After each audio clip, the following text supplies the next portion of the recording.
Hello friends, welcome back to our channel. இன்னைக்கு நம்ம இந்த வீடியோல அகத்திக்கீரையின் மருத்துவ பயன்கள் இத பத்தி full detailடா பார்க்கலாம்.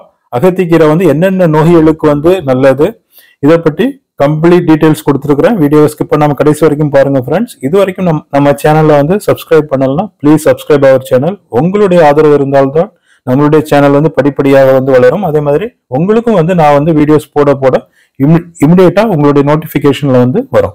Okay friends, now let's enter into the video. வானத்தில் அகத்திய முனிவரின் நட்சத்திரம் தோன்றுகின்ற காலகட்டத்தில் அகத்தி மரம் பூக்கத் தொடங்குவதால் இதற்கு அகத்தியம் என்றும் முனி விருட்சம் என்றும் பெயரிட்டழைக்கின்றனர். இதன் பூவானது வளைந்து அரிவாள் போல் காணப்படுவதனால் இதற்கு வக்ர புஷ்பம் என்னும் பெயரும் வழங்கப்படுகிறது. நோய் நீக்கும் மூலிகைகளில் அகத்தியம் ஒன்று. இது மரம் போன்று கிட்டத்தட்ட 20 அடி முதல் 30 அடி வரை உயர்ந்து வளர்ந்த போதிலும் செடி இனத்தை சேர்ந்ததே ஆகும்.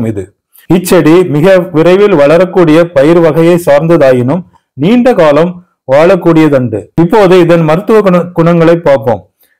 அகத்திக்கீரை கொழுப்பை குறைக்கும், மலம் இழக்கும். யாருக்கெல்லாம் கான்ஸ்டிபேஷன் இருக்கோ அவங்களுக்கு இந்த அகத்திக்கீரை மிகவும் நல்லது. நாக்கு பூச்சியை கொல்லும், சூட்டை தணிக்கும், தேக ஊரலை நீக்கும், பேதி உண்டாக்கும், வாய் துர்நாற்றத்தை நீக்கும், வாய் புண்ணை நீக்கும், சொறி சிரங்கு அரிப்பு முதலிய தோல் நோய்களை குணமாக்கும், நரம்புகளை வலுவடைய செய்யும், பார்வை மிகுதியாகும், ஆண் சக்தி மிகும், இளமை உண்டாகும், பெண்களுக்கு பீரியட்ஸ் டைம்ல வரக்கூடிய பெயின் ரெடியூஸ் ஆகும். இலை, பூ, பட்டை, வேர் யாவும் மருத்துவ பயனுடையவை.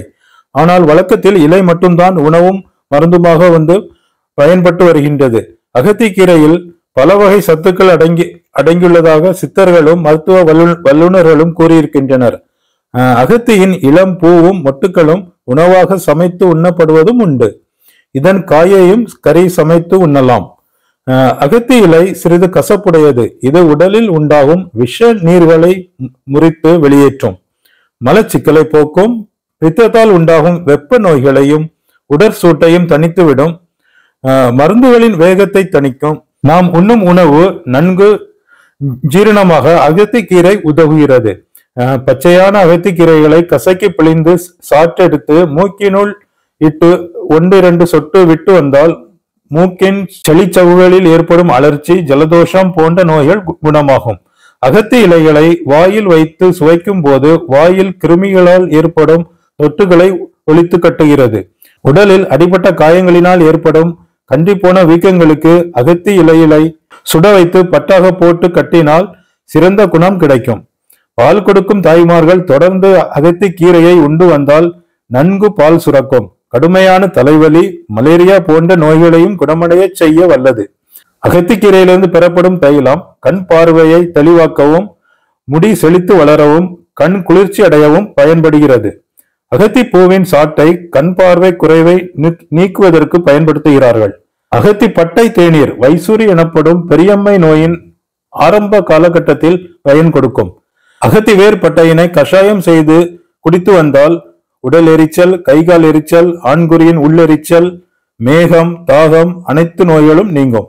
உணவில் வாரம் ஒரு நாள் இக்கீரையை சேர்த்து சாப்பிடுவது நல்லது. மலச்சிக்கல் உள்ளவர்கள், வெயிலில் அதிகம் சுற்றி அலைபவர்கள், காஃபி மற்றும் டீ அதிகமாக குடித்து உடலில் பித்தம் அதிகப்பட்டவர்கள் மற்றும் அகத்திக்கீரையை வாரம் ஒரு முறை உணவுடன் பயன்படுத்தலாம்.